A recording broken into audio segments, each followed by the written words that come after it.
Hey there, sleepless rabble. If you watch Monsters, you've probably stumbled upon a certain Richard Speck. Yeah, that guy.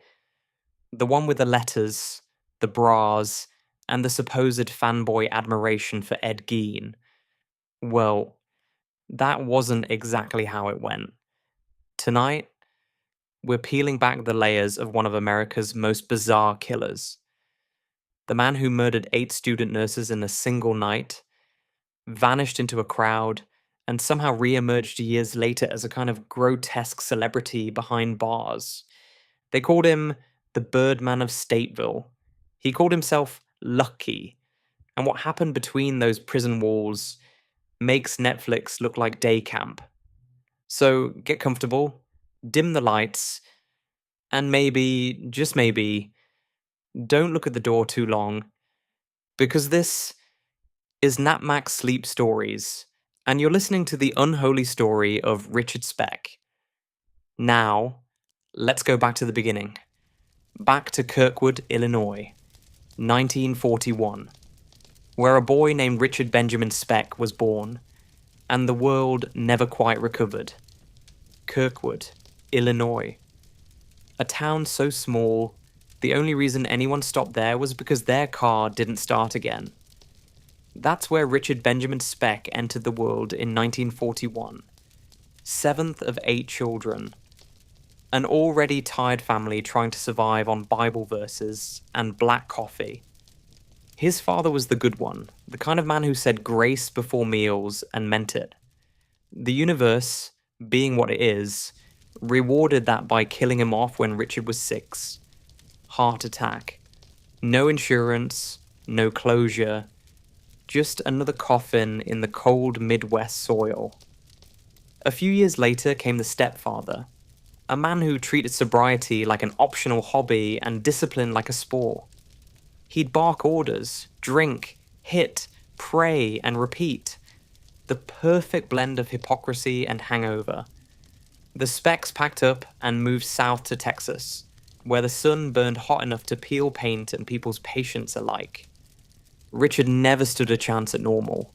He was small, thin, and already angry. At school, he was that quiet kid you didn't make eye contact with. The one who'd either flinch or swing, depending on the day. Teachers called him slow. He called them something unprintable. Books didn't interest him, but knives did. He learned early that violence worked. It made people shut up. It made him feel something. That was rare. By 14, he was sneaking beers behind gas stations. By 15, he was stealing them. The local cops knew his name before most girls did. His mother prayed louder, he drank harder. The preacher said the devil lived in temptation. Richard decided to move in next door. There's a pattern you see in men like him. The more miserable they are, the more they believe the world owes them an apology. Speck was building that mindset brick by brick. When he quit school at 16, nobody even tried to stop him. He drifted through dead-end jobs, sweating in warehouses, mopping floors, doing anything that paid enough for a bottle. His temper became his only consistent skill. He could charm people when he wanted, briefly. The kind of charm that smelled like whiskey and bad timing. He picked up tattoos before tattoos were fashionable. Anchors, skulls, one that read, "Born to Raise Hell." It wasn't a statement. It was customer service. If you met him, you already knew what you were getting. Friends, if that word applies, said he had eyes that looked halfway between sad and murderous. He wasn't crazy yet, just hollow.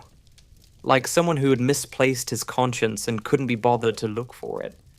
There were flashes of humanity, a stray animal he'd feed, a song that made him tear up. But they never lasted. Any softness that appeared was quickly drowned in booze and bile. He wasn't learning empathy. He was learning performance. How to mimic feelings when it suited him. By his early 20s, Richard Speck was a man in search of something to destroy, mostly himself, but anyone else would do. He'd already decided that rules were for other people, and if the world punished him for breaking them, he'd just break the world back. Some monsters burst out of the dark.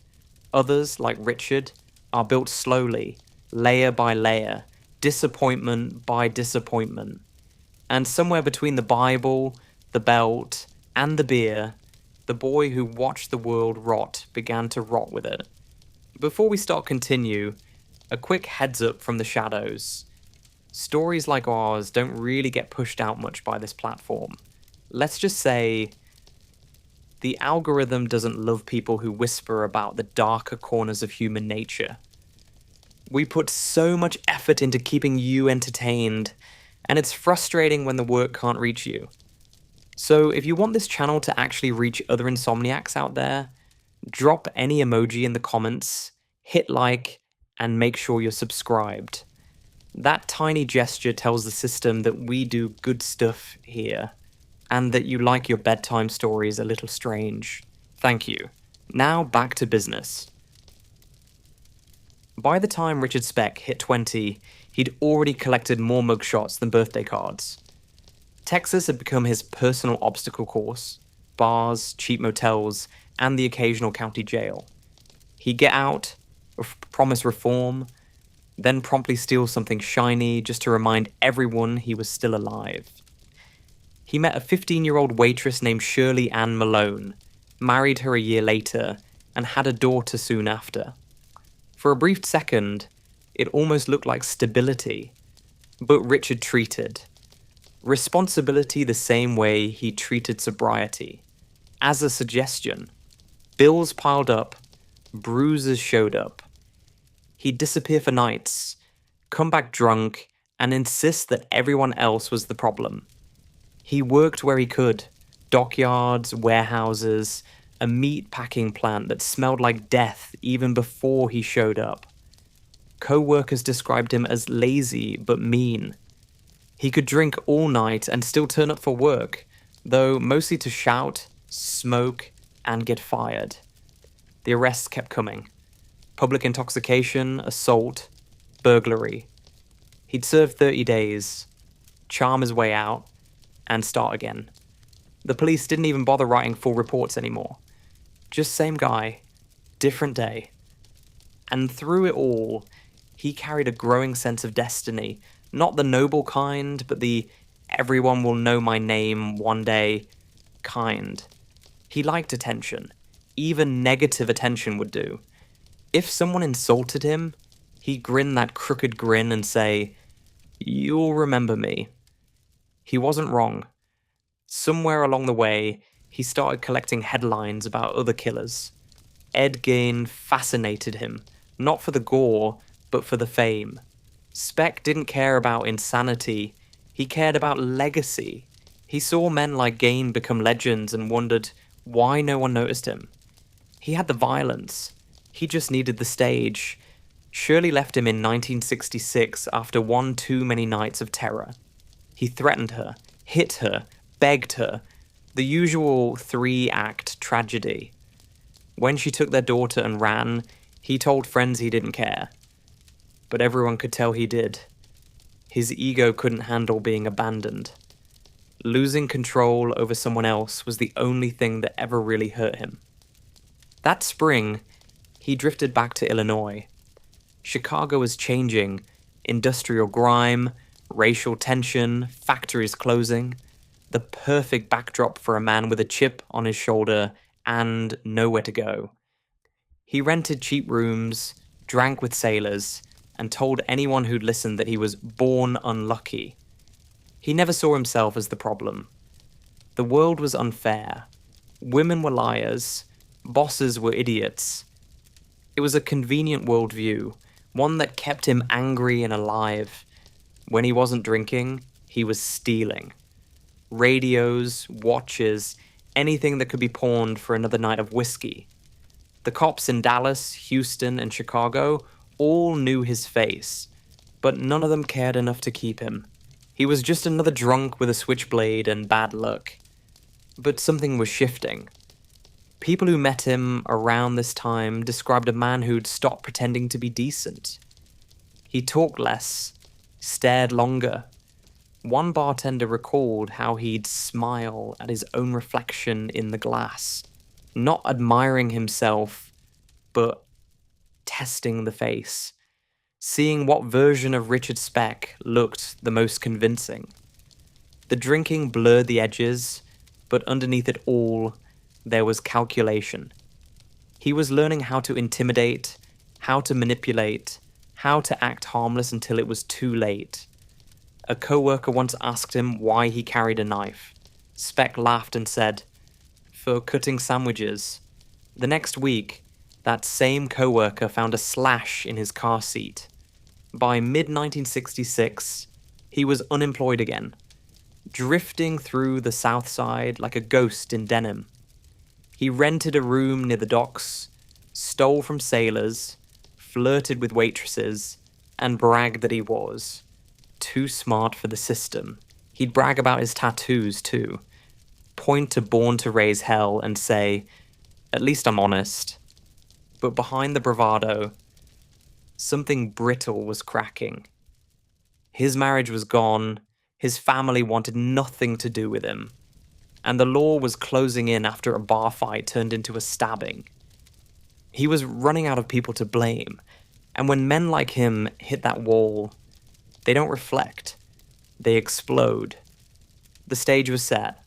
A hot Chicago summer, a bottle of wine, a lonely boarding house full of young nursing students, and one man convinced the universe owed him a final performance.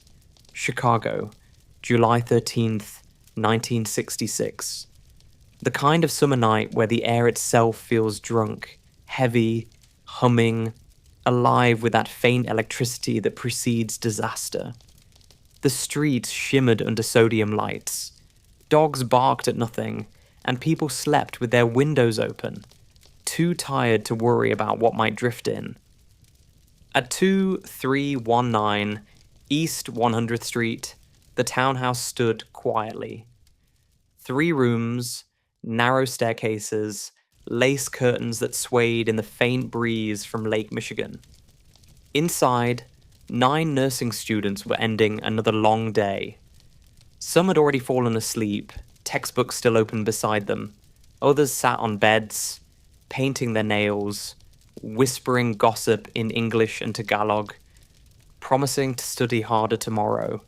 They were immigrants and dreamers, women who believed the world could be better if they worked hard enough. And somewhere out there, Richard Speck was proving them wrong. He had spent the evening drinking in a South Chicago bar, his last few dollars already gone. The bartender remembered him slurring about how the world don't give a damn, his voice full of resentment and cheap wine. He was 34, but looked older. A sailor's tan turned grey, tattoos faded, eyes permanently bloodshot. His life had narrowed down to this: 1 bottle, 1 blade, and a bottomless grudge against everything that breathed. Shortly before midnight, he wandered through the industrial district, where the air smelled of rust and rain. He stumbled past the nurse's townhouse once, twice, the second time slowing down.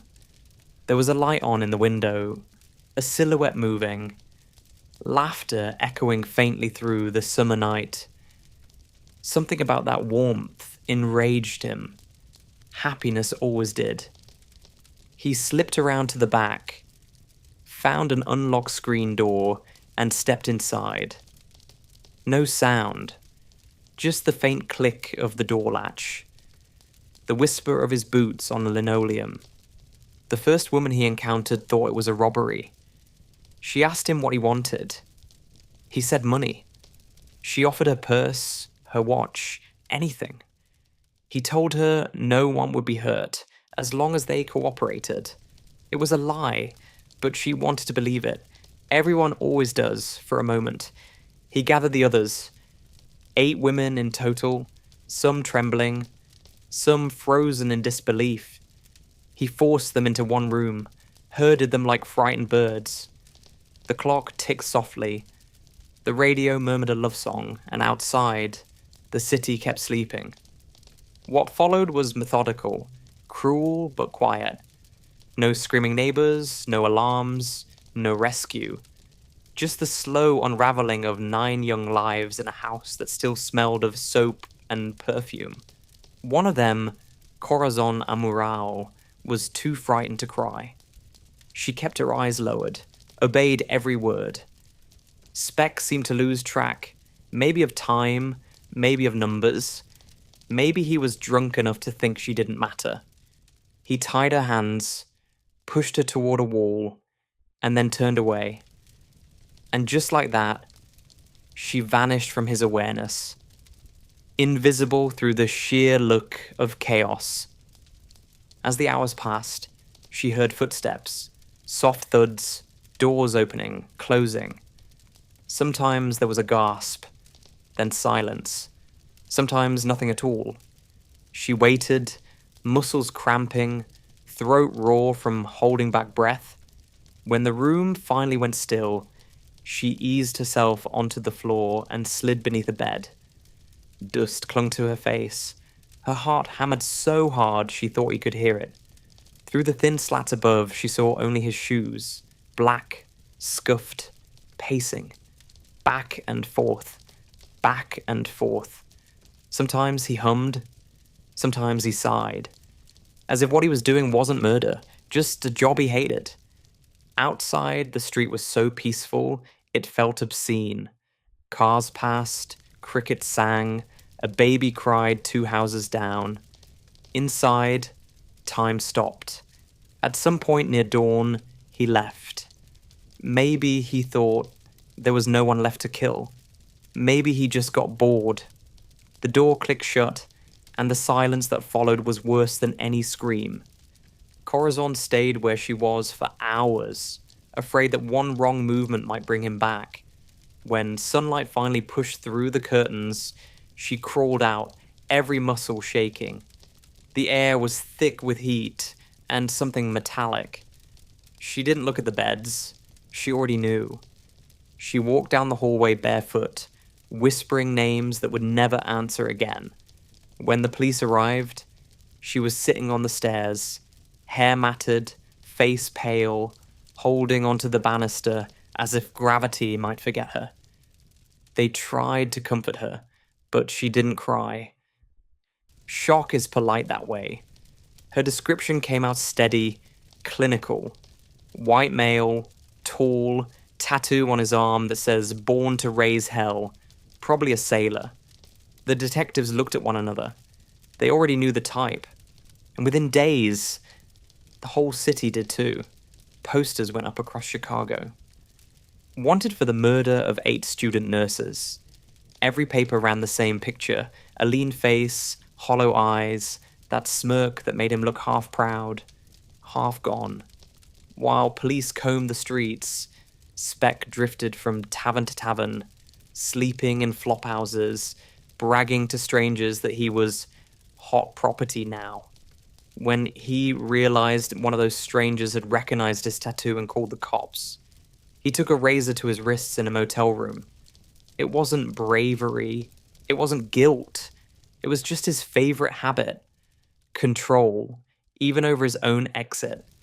But like everything else in his life, he failed at that too. He was found the next morning, half alive, mumbling, "Yeah, I did it." It was enough. The city exhaled, the police smiled for cameras, and America had its monster. When Corazon saw him again months later in court, she didn't look away. She told the jury what she'd seen. Every detail, every sound. Speck just sat there, head tilted, watching her like a man studying a reflection. When she pointed at him and said, "That's the man," he smiled. That small, crooked smile, smug, empty, practiced. People in the gallery gasped, but she didn't. She'd already seen that smile once before in the dark. That day, her words sealed his fate. 49 minutes later, The jury sentenced him to die. Outside, the crowd cheered.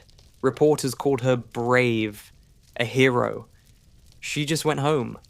Corazon Amurao lived, but she carried that night like a shadow stitched to her soul. She finished her studies, moved on, built a quiet life. She never sold her story, never courted attention, because when you survive something like that, you don't want fame, you want peace. And as for Richard Speck, he had what he wanted too. The headlines, the attention, the legend. A man who slaughtered innocents and somehow convinced the world to look at him anyway. The trial would turn him from a man into a myth, not a tragic one, not a misunderstood genius, just proof that evil doesn't need depth to be devastating. It only needs opportunity. Next, we walk into that courtroom where justice took 49 minutes and where Richard Speck began the second act of his strange, unwanted fame. Stateville wakes like a factory, not with roosters or alarm clocks, but with keys, a long metal chorus rolling down the corridors at 5:30 a.m. Doors shudder, lights buzz alive. Somewhere a guard coughs, a kettle hisses, a radio whispers weather over static. In the middle of that ritual, Richard Speck learned the first real truth of captivity. Routine is both leash and lullaby. By 1972, he belonged to the place the way damp belongs to concrete. The death sentence had been bureaucratically converted into mathematics.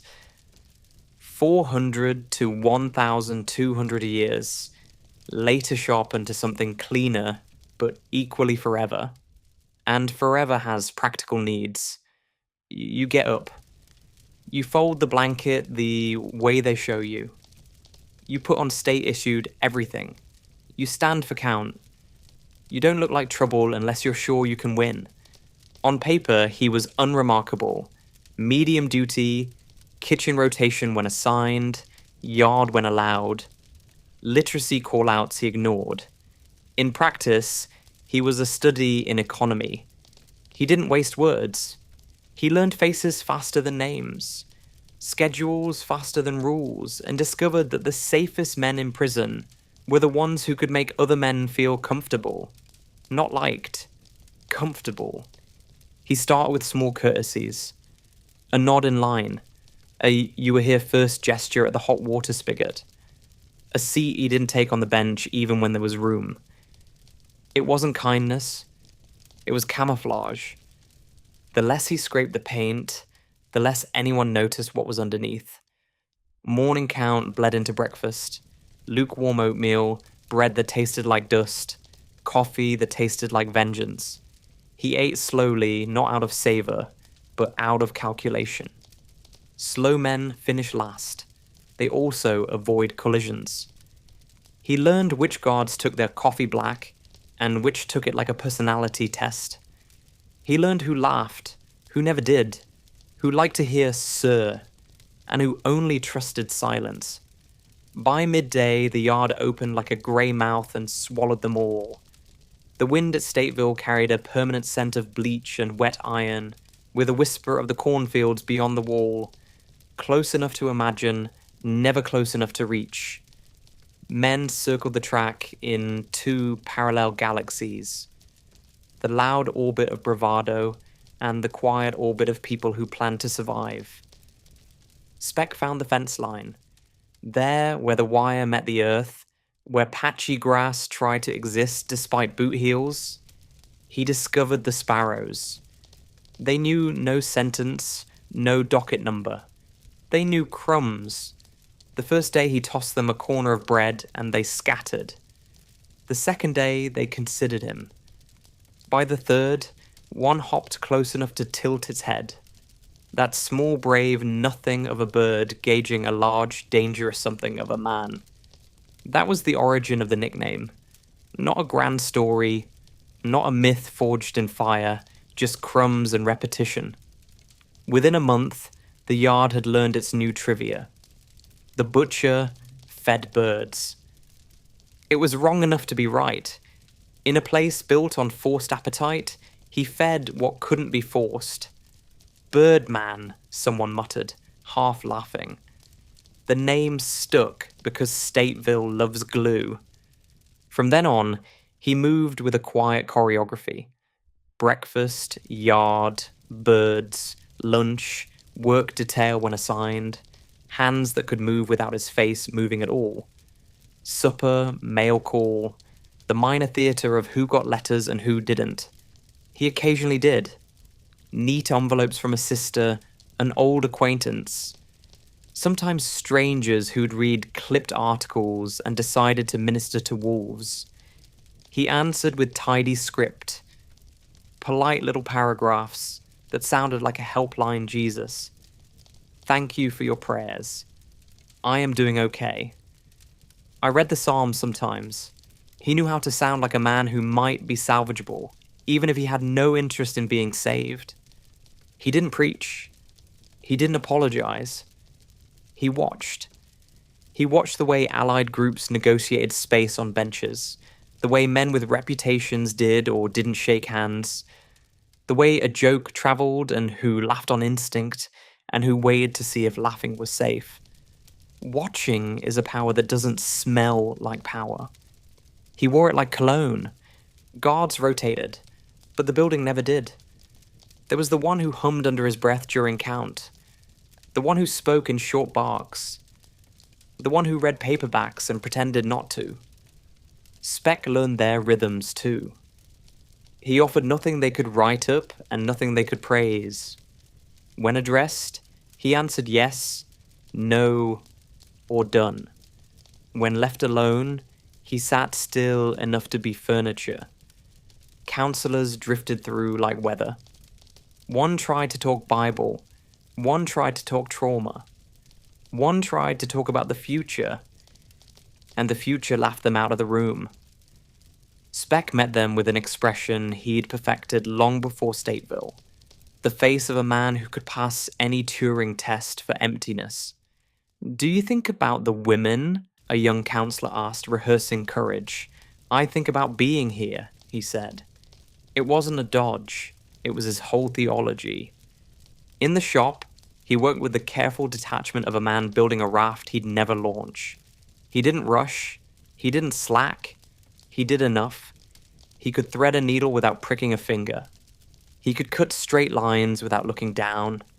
He made small things, simple stitched pouches, a wooden picture frame that no picture would ever fill, a bird carved from soap that dissolved back into water a week later. The men who noticed called it weird. The ones who understood called it a good idea. Never leave a relic. Sometimes he sat across from chessboards he didn't like, playing against men he didn't respect. Chess in prison isn't strategy, it's weather forecasting. Who needs which victory today? Who needs to lose without losing face? He learned how to drag a game to stalemate and call it a draw.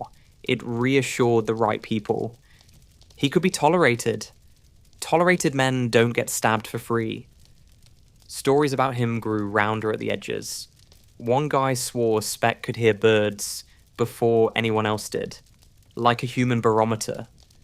Another said he'd seen him stand completely still for 15 minutes while a sparrow pecked a crumb from the toe of his boot.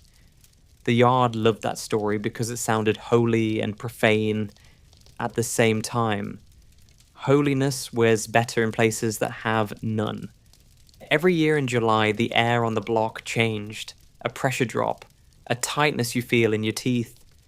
The anniversary moved through the newspapers again, names raised like gravestones. New guards read old archives. Old guards remembered the first week he'd arrived, and how quiet the halls had seemed.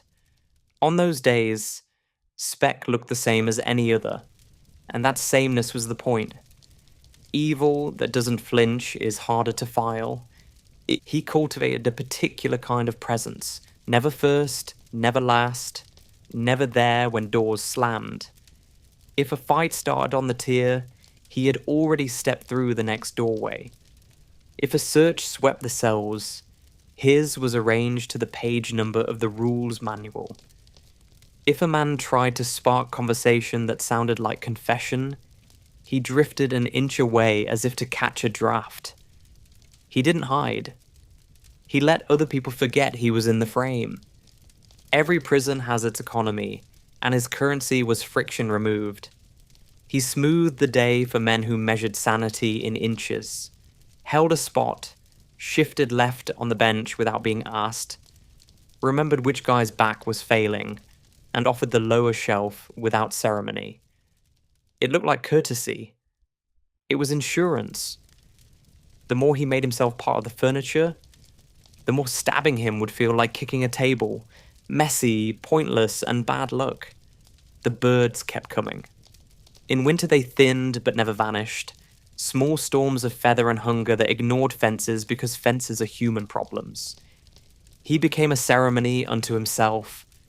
2 crumbs in the palm, 1 between fingers, hand extended without tremor, gaze slightly down and beyond. It photographed well in the mind. The killer and the sparrow. If Stateville had a postcard, this would be the accidental art. Sometimes a rookie asked the question you're not supposed to ask. Why the birds? He'd shrug. They eat, he'd say. A statement that sounded like kindness until you heard its twin. All appetites are the same. Feed one and it stays. He never said that part out loud. On Sundays, the chapel filled with good intentions. He went a few times and decided the acoustics were better than the message. He preferred the yard's liturgy, keys, wind, distant train. He could hum a hymn without believing it, which is also a skill. There were, of course, a few who wanted to test him. It's a tradition. A nudge in the corridor, a word sharpened into a blade. He answered the way water answers, by not changing shape. When pressed harder, he stepped aside with such simple calm that the pressers felt foolish. You can't pick a fight with a ghost. Men with reputations prefer opponents who will add to it. At mail call, he learned to open letters on the fold, the way men who have lived through raids open doors. He read slowly, lips barely moving, as if those neat blue lines carried weather advisories. When there were photographs enclosed, a church picnic, 2 kids on a porch, a sunset over nowhere, he looked with the intensity of a man peering through a keyhole at a room he would never enter again. He did not ask for more pictures. He did not send any back. A prison librarian once handed him a paperback about birds, field sketches, Latin names, migratory maps curled like veins across the page. He kept it for 3 weeks, returned it without a crease. When asked which chapter he liked, he said, "The part where they leave." The librarian pretended not to hear what he'd actually said. Time in that first decade behaved like dried paint. It set. Days matched days so perfectly that memory lost the will to categorize. He aged in peripheral vision. The tattoo on his arm blurred at the edges. The smirk unlearned its arrogance and settled into habit, a resting geometry of the mouth. The eyes, though, the eyes kept their vacancy. Not haunting, not haunted, just unoccupied. By 1979, he was an institution inside the institution. A fixture, a rumor, a route men walked around without noticing they'd taken a detour. The nickname had outlived the joke. Even guards used it on paperwork, half in jest, half to avoid writing the longer name that made their hands feel heavy. He had not changed. He had adapted. There's a difference. Change suggests direction, adaptation suggests temperature. He adjusted to the climate and let the climate think it had done the work. And beneath that stillness, he was learning the most valuable lesson Stateville could teach a man like him. That attention has its own metabolism. Starve it, and it wanders. Feed it, and it returns fatter. He did not chase it. He let it circle, land, and lift away. A flock patterning the air above a yard that never changed, and men who did only by disappearing. The decade closed without headline. No explosion, no scandal, no final act. Just winter again. The wind pressed its cold face to the windows and fogged the glass. Keys moved down the corridor. Doors breathed open and shut. Speck stood at the fence, crumbs in his palm, hand steady, eyes unfixed. And the sparrows, brave as hunger, came. What happened next would not be about silence, but for now, the quiet held. Prison years don't announce their arrival. They just accumulate. One day the guards look younger, the light feels yellower, and the walls hum louder than they used to.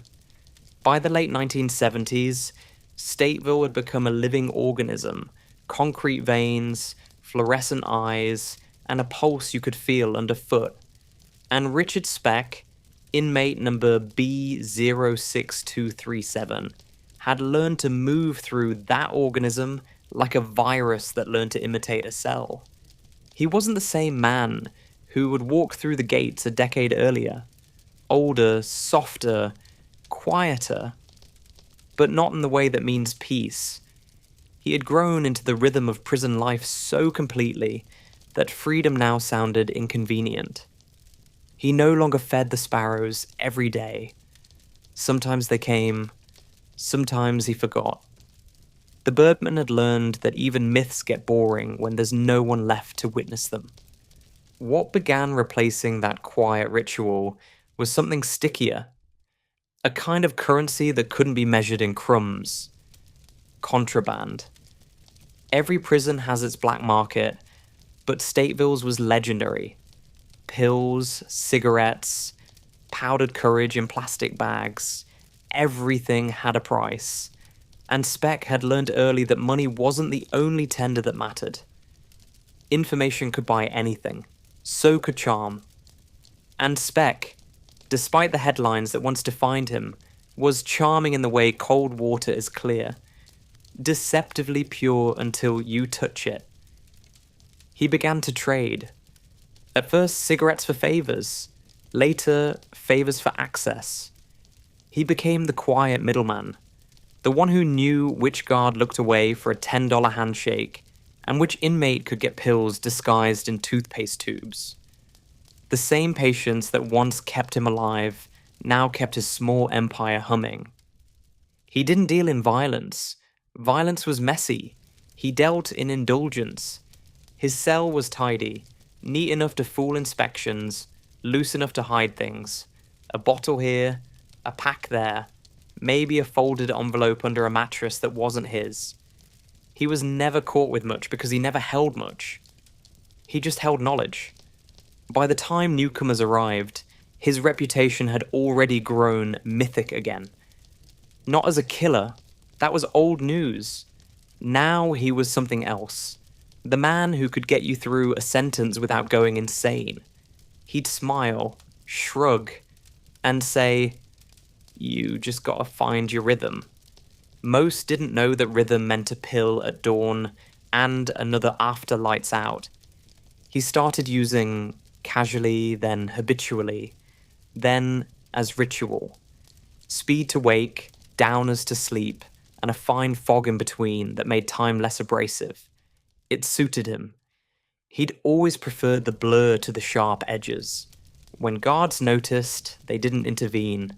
Speck was calm, compliant, and far from the troublemakers. A model prisoner, they wrote. It was true, but only because he'd realized model behavior was the best camouflage for corruption. In those years, the birdman became something else entirely. A man who could slide between moral temperatures without changing expression. He'd flirt with guards, compliment their shirts, joke about politics. He could be disarmingly polite. "Yes, sir. No problem, officer. You've got the hardest job in. The world, every compliment was a small bribe wrapped in sincerity, and sincerity, he knew, was the most convincing form of deceit. There were nights when the cell block vibrated with music smuggled in on cheap cassette players. Echoes of disco, radio talk shows, fragments of laughter. Speck would lean against the bars and hum, tapping rhythm against steel. Men who once feared him now shared cigarettes through the gap, trading gossip about guards, women, rumors of parole. He listened, always listening. He'd laugh, a quiet rasp that sounded more like an exhale than amusement. Sometimes, late at night, he'd talk philosophy, or what passed for it behind bars. How do you think you'd live, he once asked a cellmate, if nobody knew what you'd done? The man didn't answer. It wasn't a question. It was a warning. The truth was that Speck loved being known. Even when the newspapers forgot him, the prison remembered. He could feel it in how the air changed when someone said his name. Infamy is a mirror that never fogs, and he polished it daily.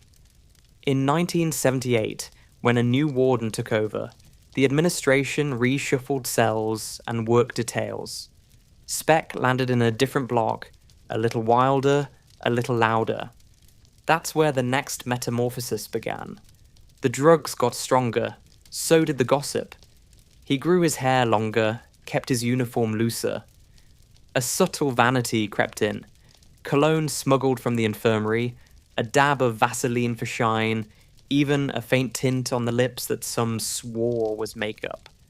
The Birdman had become a peacock, preening in slow motion. He wasn't trying to pass for someone else. Not yet. He was performing. Everything inside Stateville was theatre, and he'd found a new audience. The young inmates who hadn't been born when his name first hit headlines. To them, he wasn't a murderer. He was a myth, a cautionary tale that had somehow learned to wink. He'd tell stories about the old days, half-truths stitched to sarcasm. Sometimes he claimed he didn't remember the killings. Sometimes he claimed he remembered every detail. He'd change versions mid-sentence, watching confusion spread like smoke. He enjoyed it. Control had always been his favorite drug. Yet beneath the performance, a slow rot was setting in. The birds stopped visiting entirely. He'd still toss crumbs, but nothing came.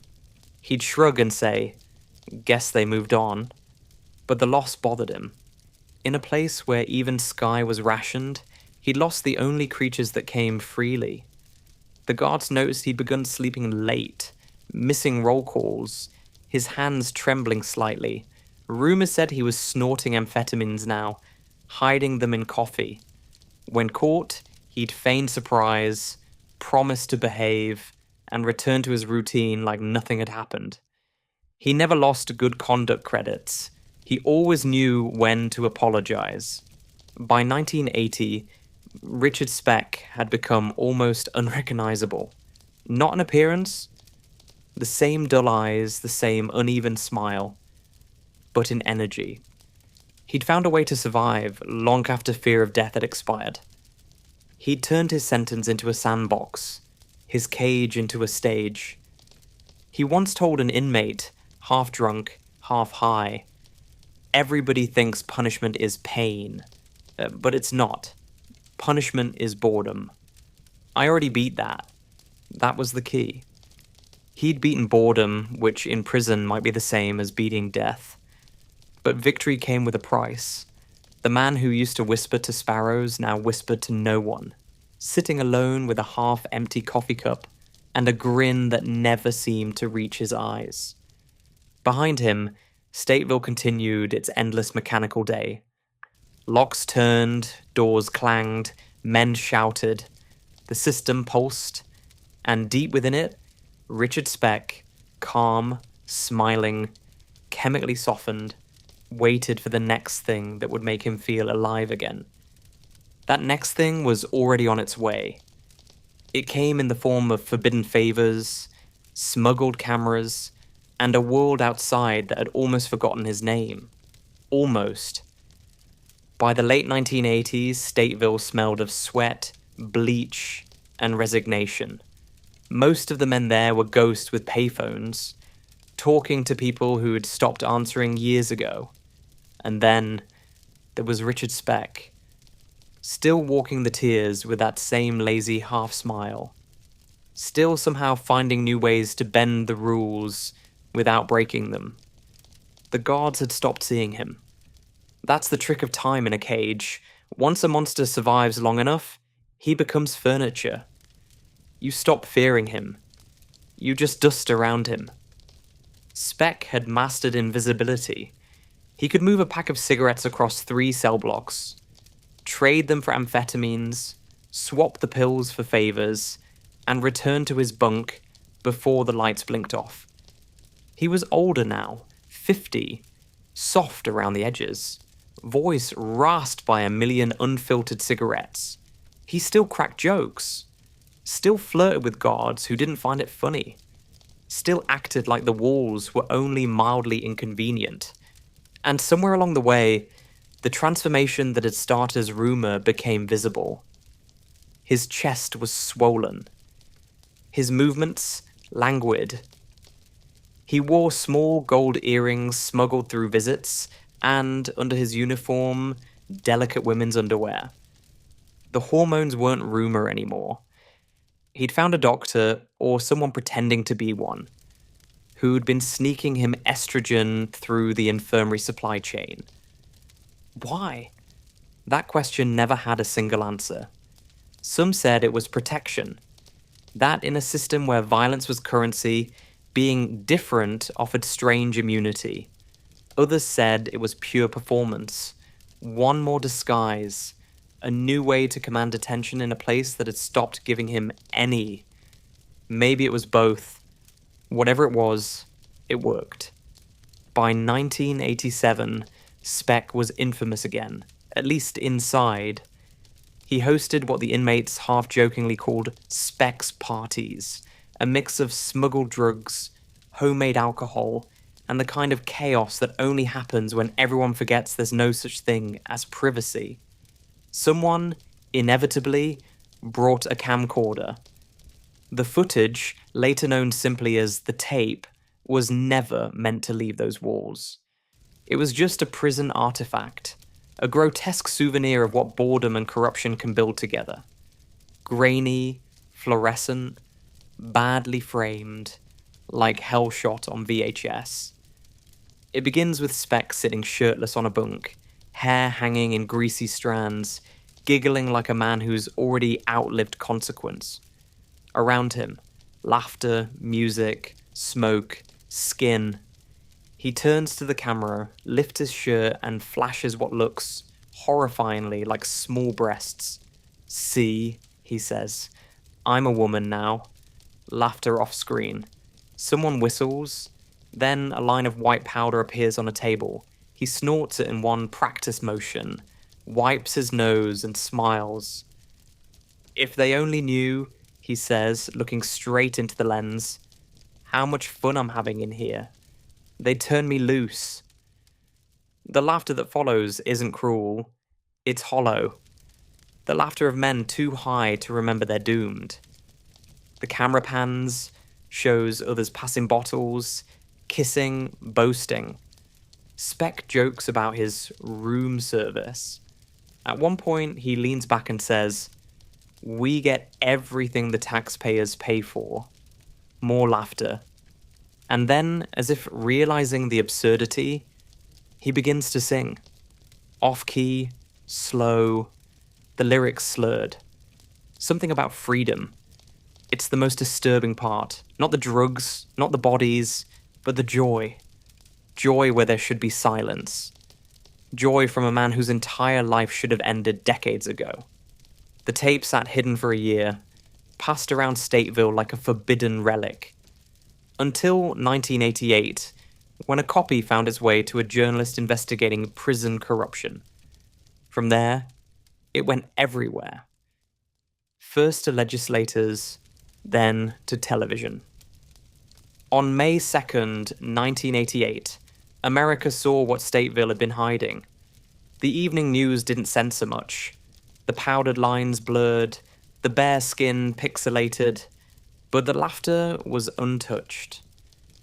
Richard Speck, once the embodiment of nightmare, was now a bloated caricature of indulgence, high and giddy in a place built to break him. The outrage was immediate. Politicians demanded investigations. Talk show hosts frothed at the mouth. Viewers called in furious, not at the killings, those were old wounds, at the idea that the killer had enjoyed himself. That was the real crime.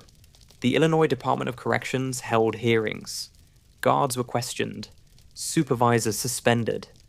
How had a convicted mass murderer gained access to drugs, cameras, and hormones inside a maximum security prison? The answers came in bureaucratic monotone. Lax supervision. Overcrowding. Systemic failure. Translation. Everyone looked away for years. The tape did what the murders couldn't. It made Speck famous again. For a few weeks, he was back on front pages. A tabloid resurrection. Headlines called him the monster who loved prison. Columnists debated whether he'd been mocking justice or exposing it. Television anchors tried to describe the indescribable, their voices trembling between outrage and fascination. But Speck himself never saw the broadcast. He died 7 months earlier, December 5th, 1991, of a heart attack in his cell. His body had been cremated, his ashes scattered without ceremony. The tape was his posthumous encore, a punchline that arrived after the curtain fell. In one of the last interviews ever conducted inside Stateville, a guard described watching him a few months before his death. He was feeding birds again, the guard said. I thought that was strange. I hadn't seen him do that in years. When asked if he'd looked peaceful, the guard paused. No, he said. He looked bored. And maybe that's how history really remembers Richard Speck. Not as a man of passion or ideology, but as a vacuum. A creature that needed attention like oxygen, and when the world stopped giving it to him, he built a smaller one where he could be the sun. The tape ended, but the echo didn't. It lingered, not in fear, but in disgust. Because what people saw on that VHS wasn't just corruption or insanity. They saw comfort. And comfort, in a place meant to destroy you, is the most terrifying thing of all. By 1990, Stateville had moved on without its ghost. The infamy that once hung over Richard Speck had faded into routine paperwork and a shorter memory. The younger guards knew him only as the old guy on C tier who never causes trouble. The older ones had stopped using his name years ago. Bad luck, they said, like whistling in a storm. He was thin now, almost translucent, a ghost stitched together from smoke and routine. The skin on his hands hung loose. The tattoo that once declared born to raise hell had stretched into an illegible bruise. He coughed more than he spoke. The amphetamines had eaten his sleep. The booze had eaten his liver. And the years had eaten everything else. He still had his rituals. He'd wake early, sit on his bunk, roll a cigarette from the last scraps of a rationed pack. He'd watch the light creep down the corridor like a tired animal. Sometimes, he'd hum tunes that no one recognized. Bits of old radio songs, half-remembered lyrics from the 60s. He still fed the sparrows. The birds never stayed long, but they always came back for a few seconds of crumbs and stare. He talked less. When he did, it was with the strange calm of someone who'd finally stopped trying to pretend. A guard once asked him, out of boredom, if he ever dreamed about the outside. Speck exhaled a line of smoke. Dreams are for people who think they're asleep, he said. Every now and then, Letters still arrived from women who had read his name in some true crime magazine. They sent Bible quotes, photos of cats, questions about his soul. He answered none of them. His hands shook too badly to write anyway. When the prison chaplain offered to take dictation, he declined politely. What would I say that hasn't already been said for me? Medical records from those months read like a slow collapse. Hypertension, tremors, emphysema, anxiety, possible liver failure. He refused transfer to the hospital wing, insisting that the noise of monitors bothered his sleep. Sleep, that old enemy, was all he wanted now. There was a strange irony in how quietly the last act unfolded. No cameras, no drugs, no audience, just a man and his tired lungs. On the evening of December 4th, 1991, he told his cellmate he felt off. The man offered to call for help. Speck shook his head. "I'll sleep it off," he said. When the guards did their round the next morning, they found him on his bunk, arms folded, eyes half open. No note, no gesture, just silence. The autopsy was short. Heart attack, probably brought on by years of abuse and neglect. Age 49, unclaimed. There was no funeral. No family member stepped forward. His ashes were scattered somewhere outside Joliet. No one remembers exactly where. For a man who spent his life chasing attention, he left without a single witness. When the news hit, it was barely news. A few lines in the back pages. Convicted killer Richard Speck, dead at 49.